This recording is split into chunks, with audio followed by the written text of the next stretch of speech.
Every man thinks he could run a pub. It's the ultimate male fantasy. Beer, friends, banter, like retirement, but with taps. Men think I'll just buy a pub, sit behind the bar, pour myself free Guinness, and occasionally nod like a benevolent landlord. It's turning alcoholism into vertical integration. It's upgrading from drinker to CEO. But here's the twist. The economics of a pub aren't cheers, they're tiers. Owning a pub isn't a dream. It's a financial horror movie where the monster is rent, and it kills you before Act 2. The pub fantasy lives in every man's head like a bad tattoo idea, because owning a pub feels like the last socially acceptable midlife crisis. Some guys buy a sports car, some buy a boat, but the truly delusional say, I'll just buy the bar I already drink at 5 nights a week. How hard could it be? And men always dress it up like it's noble. They'll say, I just want to create a space where the community can come together. Translation, I want a place where I control the remote for sports night. The pub fantasy is the Cheers effect. We all secretly want a place where everybody knows your name, our order, and ideally our credit limit. But if you scratch the surface, the fantasy looks less like Cheers and more like a business plan written on a coaster.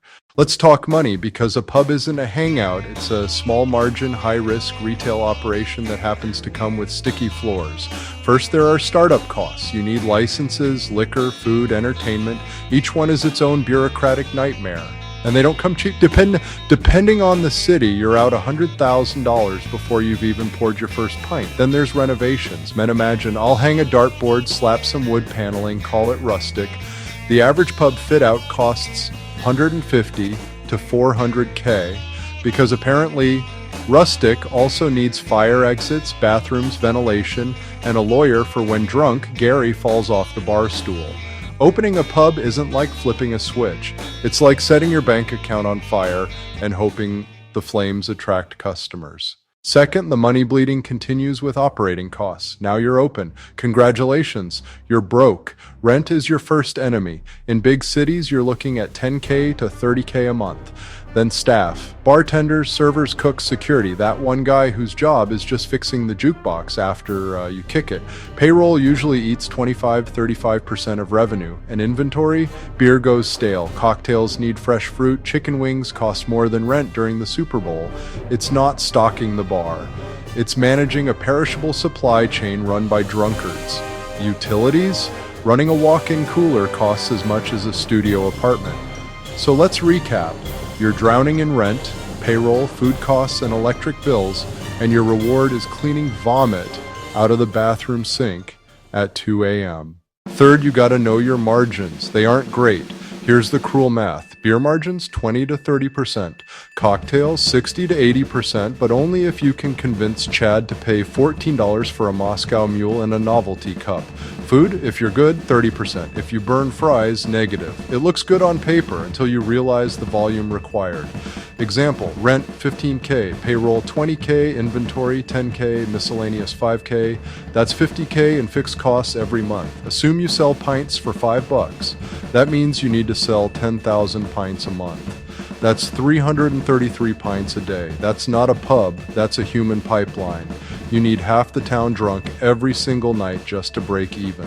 Fun fact, in the UK, about 30 pubs close every week. In the US, 60% of bars fail within 3 years. Pubs don't die of old age. They die of rent, staffing, and one guy named Dave who forgets his wallet every Friday.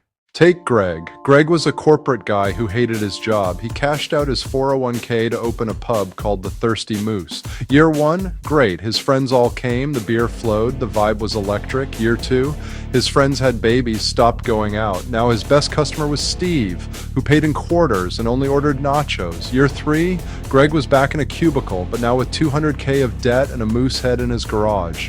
Greg's story isn't unique. It's basically the Yelp review of the industry. 1 star, loved the nachos, hated bankruptcy. Now, not every pub dies. Some thrive. Some even become local legends. So how do they do it? Successful pubs have a certain vibe. People aren't paying for beer. They can buy that at Costco. They're paying for atmosphere. The lighting, the banter, the smell of wings, that's the real product.